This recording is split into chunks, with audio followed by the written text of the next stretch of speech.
Hello friends, GK गुरुजी अड्डा के YouTube platform पे मैं शैलेश आप सभी का हार्दिक स्वागत करता हूं। हम लोग जो तैयारी शुरू करने वाले हैं वो है सीटेट जुलाई 2024। जी हाँ, जो आपका जुलाई में एग्ज़ाम होगा सीटेट एसएसटी पेपर 2 की हम लोग तैयारी शुरू करते हैं। पहला चैप्टर है हमारा सौरमंडल में पृथ्वी। अगर आपका बेसिक कॉन्सेप्ट बहुत अच्छे तरीके से क्लियर रहेगा तो सीटेट का एग्ज़ाम आप बहुत अच्छे तरीके से दे पाएंगे। हम आपको जैसे क्लास 6 की ज्योग्राफी कंप्लीट होगी फिर हम आपको इसका प्रीवियस ईयर पेपर भी करवाएंगे। तो चैनल पर नए हैं तो सब्सक्राइब कर लीजिए, वीडियो को लाइक और शेयर जरूर करिए। चलिए चलते अपने पहले टॉपिक पर सौरमंडल में पृथ्वी और देखते हैं कि हमारा कॉन्सेप्ट क्या कह रहा है। सूर्यास्त के बाद आकाश को देखना कितना अच्छा लगता है, आपने देखा होगा। जब अंधेरा हो जाता है आसमान में पहले एक या दो चमकते बिंदु दिखते हैं, लेकिन बाद में इनकी संख्या बढ़ जाती है। आप उनकी गणना नहीं कर सकते हैं। संपूर्ण आकाश छोटी छोटी चमकदार वस्तुओं से भर जाता है, जिनमें से कुछ चमकीले होते हैं एवं कुछ धुंधले होते हैं। ऐसा प्रतीत होता है कि मानो आकाश में हीरे जड़े हों। आपने ध्यान से देखा होगा तो आपको लगता होगा कि आकाश में हीरे जड़े हैं, लेकिन अगर आप उनको ध्यान से देखेंगे तो आप पाएंगे कि इनमें कुछ ही टिमटिमाहट अन्य से अलग है। मतलब जो कुछ अन्य होते हैं वो अलग तरीके से टिमटिमाते हैं, ये बिना किसी टिमटिमाहट के चंद्रमा के समान चमकते हैं। चलिए, इन चमकीली वस्तुओं के साथ आप लगभग प्रतिदिन चंद्रमा को भी देखते हैं। अलग अलग समय पर अलग अलग आकार तथा अलग अलग स्थितियों में दिखाई पड़ता है। आप पूर्ण चंद्र को लगभग एक महीने में एक बार देखते। देखिए, ये लाइन इंपॉर्टेंट है, एक महीने में एक बार देखते किसको? पूर्ण चंद्र को। तो अब ऐसे आपसे क्वेश्चन पूछ लेगा कि एक महीने में पूर्ण चंद्र कितनी बार दिखेगा, ऐसे पूछता है। और यह पूर्ण चंद्र वाली रात को पूर्णिमा कहते हैं, ये भी इंपॉर्टेंट है। तो देखिए, जो भी इंपॉर्टेंट कॉन्सेप्ट रहेगा हम अंडरलाइन करते चलेंगे, आप लोग शॉर्ट फॉर्म में नोट्स बनाते चलिएगा। चलिए, तो पूर्ण चंद्रमा वाली रात को हम लोग क्या नाम देते हैं? पूर्णिमा राम देते हैं। चलिए, 15 दिन के बाद आप इसे नहीं देख सकते हैं। यह नए चंद्रमा की रात्रि या अमावस्या होती है। तो नए चंद्रमा की रात्रि को क्या कहते हैं? अमावस्या कहते हैं। क्या कहते हैं? अमावस्या। चलिए, ऐसी रात में अगर आसमान साफ है तो आप आसमान का अवलोकन अच्छी तरीके से कर सकते हैं। क्या आपको इस बात पर आश्चर्य नहीं होता कि हम दिन के समय चंद्रमा एवं इन सभी छोटी चमकीली वस्तुओं को क्यों नहीं देख पाते? भाई, आखिर ये तारे, चंदा दिन के समय कहाँ गायब हो जाते? ऐसा इसीलिए है क्योंकि सूर्य के अत्यधिक तेज प्रकाश के कारण रात के समय चमकने वाली वस्तुओं को हम दिन में देख नहीं पाते। इसका कॉन्सेप्ट ये हुआ कि तारे और चांद दिन में भी रहते हैं, लेकिन सूर्य का प्रकाश ही इतना तीव्र होता है कि हम इनको देख नहीं पाते हैं। सूर्य, चंद्रमा, वे सभी वस्तुएं जो रात के समय आसमान में चमकती हैं खगोलीय पिंड कहलाती हैं। ठीक है, सूर्य चंद्रमा के साथ जो और भी चीजें आसमान में चमकती हैं खगोलीय पिंड कहलाती हैं। कुछ खगोलीय पिंड बड़े आकार वाले गर्म होते हैं, ये गैसों से बने होते हैं। इनके पास अपनी ऊष्मा एवं प्रकाश होता है जिससे वे बड़ी मात्रा में उत्सर्जित करते हैं। इन खगोलीय पिंडों को तारा कहते हैं। सूर्य भी एक तारा है, याद रखिएगा। सूर्य ग्रह है कि तारा? तो सूर्य एक तारा है, ग्रह में नहीं आता है सूर्य। अब की बार ऐसे ही एक क्वेश्चन पूछ लिया था। रात के समय चमकते हुए अनगिनत तारे सूर्य के समान ही है, लेकिन हमसे बहुत अधिक दूर होने के कारण हम लोग उनकी ऊष्मा व प्रकाश को महसूस नहीं कर सकते। वे अत्यंत छोटे दिखाई पड़ते हैं। आपने अवश्य ध्यान दिया होगा कि कुछ दूरी से देखने पर सभी वस्तुएं छोटी दिखाई पड़ती हैं। अत्यधिक ऊंचाई पर उड़ रहा हवाई जहाज कितना छोटा दिखाई देता है। रात्रि में आसमान की ओर देखते समय आप तारों के विभिन्न समूहों द्वारा बनाई गई विविध आकृतियों को देख सकते हैं। अर्थात तारे आपस में मिलकर के कुछ आकृतियां बनाते हैं। ये नक्षत्र मंडल कहलाते हैं। क्या कहलाते हैं? जो आकृतियां बनती है इन्हें ही नक्षत्र मंडल के नाम से जानते हैं। चलिए, अर्सा मेजर या बिग बियर इसी प्रकार का एक नक्षत्र मंडल है। बहुत ही आसान तरीके से आने वाले नक्षत्र मंडल हैं। जैसे सप्तऋषि आपका क्या है? नक्षत्र मंडल है।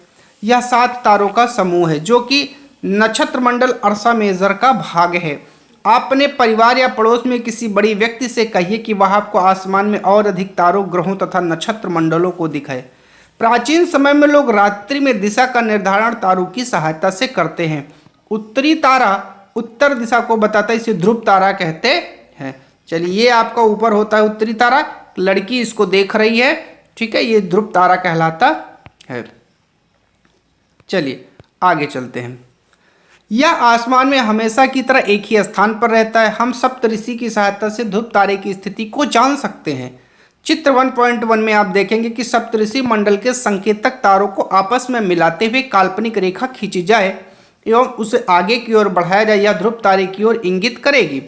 कुछ खगोलीय पिंडों में अपना प्रकाश एवं उष्मा होती है, वे तारों के प्रकाश से प्रकाशित होते हैं। ऐसे पिंड ग्रह कहलाते हैं। ग्रह किसे कहते हैं बताइए? तारों के प्रकाश से जो प्रकाशित होते हैं वही ग्रह कहलाते हैं। ग्रह जिसे अंग्रेजी में प्लेनेट कहते हैं, प्लेनेट ग्रीक भाषा के प्लेनेटाई शब्द से बना है, जिसका अर्थ होता है परिभ्रमक, अर्थात चारों ओर घूमने वाला। पृथ्वी जिस पर हम रहते हैं एक ग्रह है। यह अपना संपूर्ण प्रकाश एवं उष्मा सूर्य से प्राप्त करती है, जो पृथ्वी के सबसे नजदीक का तारा है।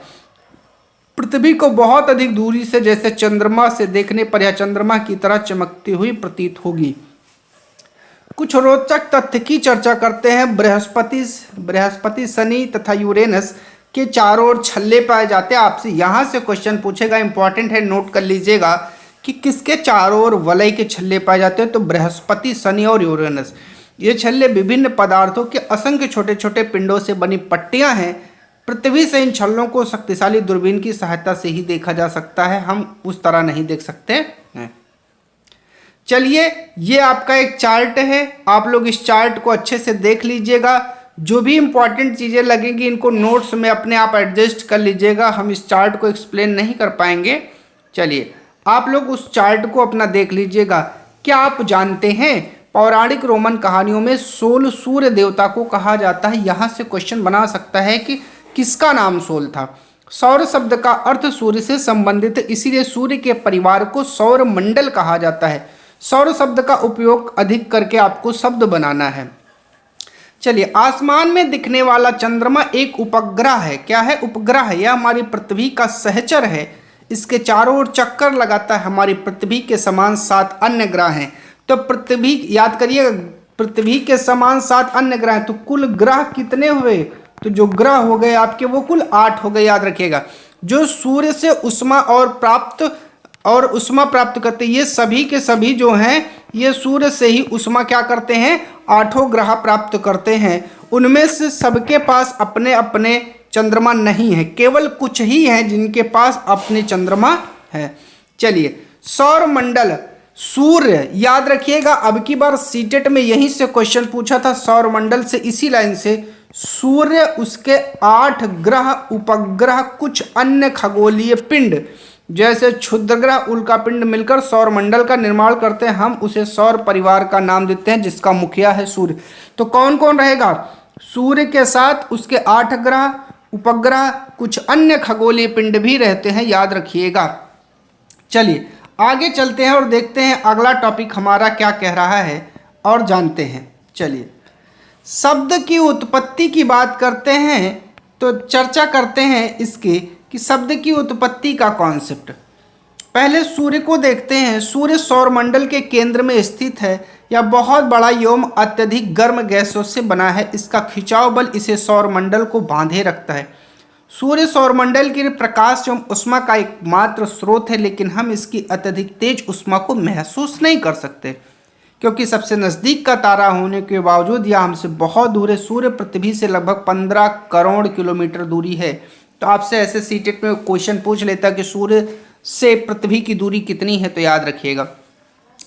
इस लाइन को पढ़ते हैं। ऐसे बहुत से शब्द जिनका उपयोग हम एक भाषा में करते हैं, अक्सर वे दूसरी भाषाओं के लिए जो शब्द जाते हैं वो अलग हो जाते हैं। उदाहरण के लिए ज्योग्राफी एक अंग्रेजी शब्द है, या ग्रीक भाषा से लिया गया है, जिसका अर्थ होता है पृथ्वी का विवरण। या 2 ग्रीक शब्दों से मिलकर बना है, जिसमें जी का अर्थ होता है पृथ्वी एवं ग्राफिया का अर्थ होता है लिखना। आइए इसके संबंध में कुछ और जानकारी करते हैं।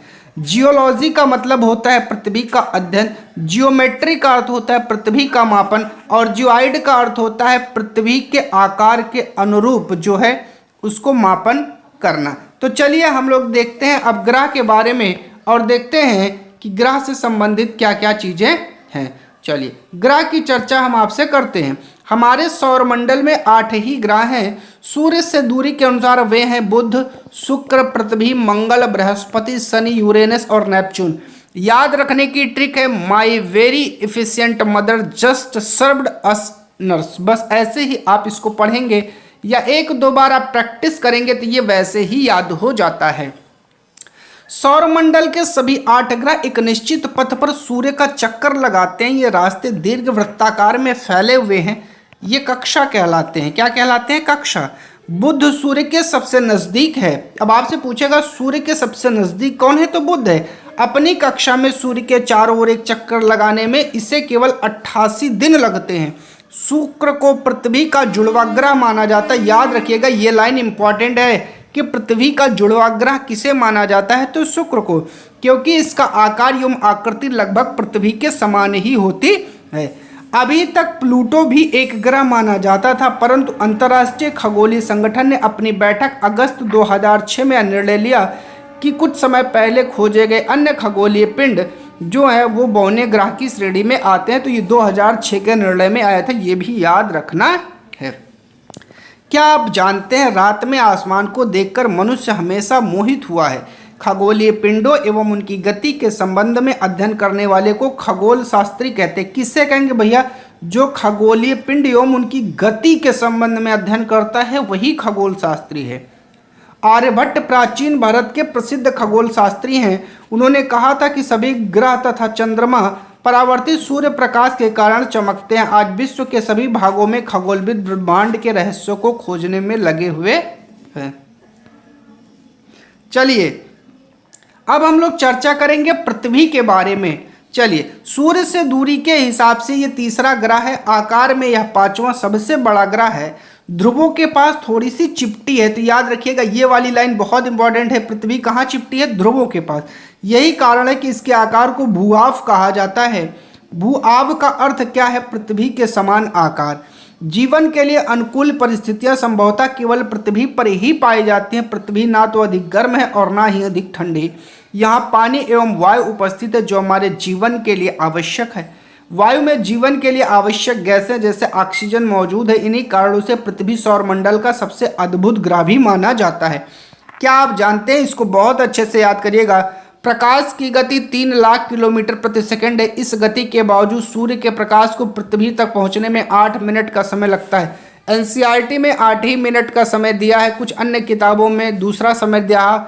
ठीक है, 8 मिनट, ठीक है, 8 मिनट 16-11 सेकंड जो है ऐसे करके दिया है। तो आप लोग एनसीईआरटी को ही फैक्ट मान के चलिएगा जो एनसीईआरटी में आपका लिखा है। चलिए आगे चलते हैं। अंतरिक्ष से देखने पर पृथ्वी नीले रंग की दिखाई पड़ती है क्योंकि इसका 2/3 सतह पानी से ढका, इसीलिए इसे नीला ग्रह। कितना सतह पानी से ढका? याद रख लीजिएगा ये वाली लाइन, 2/3 सतह। नील आर्मस्ट्रांग पहले व्यक्ति हैं जिन्होंने 20 जुलाई 1969, ये डेट याद रखिएगा, पूछता है कब? 20 जुलाई 1969 को सबसे पहले चांद की सतह पर कदम रखा था। चलिए आगे चलते हैं और देखते हैं चंद्रमा के बारे में।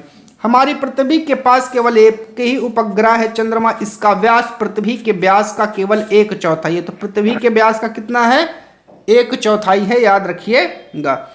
यह इतना बड़ा इसीलिए प्रतीत होता है क्योंकि यह हमारे ग्रह से अन्य खगोलीय पिंडों की अपेक्षा नजदीक है। यह हमसे लगभग 3,84,400 किलोमीटर दूर है। तो पृथ्वी से चांद की दूरी भी याद रखिएगा, इंपॉर्टेंट है। कितना है? 3,84,400 किलोमीटर है। अब आप पृथ्वी से सूर्य एवं चंद्रमा की दूरियों की तुलना कर सकते हैं। चलिए बात करते हैं उपग्रह। एक खगोलीय पिंड है जो ग्रहों के चारों ओर उसी प्रकार चक्कर लगाता है जिस प्रकार ग्रह सूर्य के चारों ओर चक्कर लगाते हैं। मानव निर्मित उपग्रह एक कृत्रिम उपग्रह है या वैज्ञानिक द्वारा बनाया गया है। तो जो मानव निर्मित उपग्रह होते हैं इसको मानव बनाता है। कुछ ऐसे हैं जो अंतरिक्ष में भारतीय उपग्रह हैं, याद रखिएगा, इनसेट, IRS और एडुसेट है। यहाँ से आपका क्वेश्चन बन सकता है। चलिए, चंद्रमा पृथ्वी की सतह का मतलब एक चक्कर लगभग 27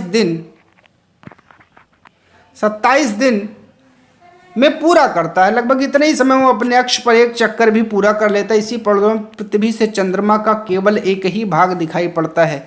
चंद्रमा की परिस्थितियां जीवन के लिए अनुकूल नहीं है। इसकी सतह पर पर्वत, मैदान, गड्ढे। तो चंद्रमा की सतह पर क्या क्या है याद रखिएगा, पूछता है। तो चंद्रमा की सतह पर क्या है? पर्वत है, मैदान है, गड्ढे हैं। चंद्रमा की सतह पर छाया बनाते हैं। पूर्णिमा के दिन चंद्रमा पर इनकी छाया आप स्पष्ट रूप से देख सकते हैं। चलिए, क्षुद्र ग्रह। तारा, ग्रहों एवं उपग्रहों के अतिरिक्त असंख्य छोटे छोटे पिंड भी सूर्य के चारों ओर चक्कर लगाते हैं। इन पिंडों को क्षुद्र ग्रह कहते हैं। अब याद रखिएगा, क्षुद्र ग्रह पाए कहाँ जाते हैं? मंगल एवं बृहस्पति की कक्षाओं के बीच। ये लाइन बहुत इंपॉर्टेंट है, कई बार पूछी गई है। वैज्ञानिकों के अनुसार क्षुद्र ग्रह के ही भाग होते हैं जो कि बहुत वर्ष पहले विस्फोट के बाद ग्रहों से टूटकर अलग हो गए हैं। उल्का पिंड की बात करते हैं। उल्का पिंड क्या होता है? तो आइए देखते हैं। सूर्य के चारों ओर चक्कर लगाने पत्थर के छोटे छोटे टुकड़ों को उल्का पिंड कहते हैं। कभी कभी ये उल्का पिंड पृथ्वी के इतने नजदीक आ जाते हैं कि इनकी प्रवृत्ति पृथ्वी पर गिरने की होती। इस प्रक्रिया के दौरान वायु के साथ घर्षण होने के कारण ये गर्म होकर जल जाते हैं, फलस्वरूप चमकदार प्रकाश उत्पन्न करते हैं। कभी कभी कोई उल्का पूरी तरीके से जले बिना पृथ्वी पर गिरती है, जिससे धरातल पर गड्ढे बन जाते हैं। क्या आपने तारों वाले खुले आकाश में एक और दूसरी ओर तक फैली चौड़ी सफेद पट्टी की तरह एक चमकदार रास्ते को देखा है? यह लाखों तारों का समूह, यह पट्टी आकाश गंगा या मिल्की वे है। तो आकाश गंगा का ही एक नाम मिल्की वे है। यह हमारा सौरमंडल इस आकाश गंगा का एक भाग है। प्राचीन भारत में इसकी कल्पना आकाश में प्रकाश की एक बहती नदी से की गई है। ठीक है, इस प्रकार इसका नाम आकाश गंगा पड़ा। आकाश गंगा करोड़ों तारों, बादलों तथा गैसों की एक प्रणाली है। इस प्रकार की लाखों आकाश गंगाओं से मिलकर के हमारे ब्रह्मांड का निर्माण हुआ है। ब्रह्मांड की विशालता की कल्पना करना अत्यधिक कठिन है। वैज्ञानिक अभी भी इसके बारे में अधिक से अधिक जानकारी जुटाने का प्रयास कर रहे हैं। इस आकार के संबंध में कोई जानकारी नहीं है, लेकिन फिर भी हम जानते हैं कि हम भी इसी ब्रह्मांड का एक हिस्सा हैं। चलिए, इसके बाद देखिए आपको एक इमेज दिखाया गया है। ये है हम, उसके बाद है पृथ्वी, फिर है सौरमंडल, आकाशगंगा और उसके बाद शुरू होता है ब्रह्मांड। तो अगर आपको ये वीडियो अच्छी लगी हो तो चैनल को सब्सक्राइब कर लीजिएगा, वीडियो को लाइक और शेयर जरूर करिएगा। आप सभी का चैनल पर जुड़ने के लिए बहुत बहुत धन्यवाद है। देख लेते हैं कि अगर इसमें कोई और ऐसी चीज़ें हैं जो आपके एग्जाम की दृष्टि से हैं। चलिए, कुछ वन लाइनर क्वेश्चन है, इनको भी सॉल्व करवा देते हैं। किस ग्रह को पृथ्वी का जुड़वा ग्रह माना जाता है? बताइए। शुक्र ग्रह को। सूर्य से तीसरा सबसे नजदीक ग्रह कौन है भैया? बताइए। सूर्य से तीसरा नजदीक ग्रह कौन है? पृथ्वी है। ठीक है, तो इनको भी हम लोग सॉल्व करते हुए चलते हैं। सभी ग्रह सूर्य के चारों ओर किस प्रकार चक्कर लगाते हैं? दीर्घवृत्ताकार कक्षा में चक्कर लगाते हैं। ध्रुव तारे से किस दिशा का ज्ञान होता है भैया? उत्तर दिशा का ज्ञान होगा। क्षुद्र ग्रह किनकी कक्षाओं के बीच में पाएंगे? मंगल एवं बृहस्पति की कक्षाओं के बीच में पाया जाता है। तो चलिए, हमने आपका ये भी तैयार करवा दिया। अब इसमें और भी ऐसी कोई चीज़ नहीं बचती है जो हम आपको तैयार करवाएं। लगभग हमने आपको सारी चीज़ें करवा दी हैं भैया। तो देखिए, आपका ये टाइम, मतलब ये जो पूरा चैप्टर है कंप्लीट होता है। आज का जो टाइम है हमने इसको कंप्लीट किया है। बहुत ही आराम से, बहुत ही अच्छे तरीके से समझा। जितने भी इंपॉर्टेंट फैक्ट हैं उनको अंडरलाइन किया है। तो आप लोग चैनल पर नए प्लीज़ भैया तो चैनल को सब्सक्राइब करिएगा, वीडियो को लाइक और शेयर करिएगा। बहुत बहुत धन्यवाद।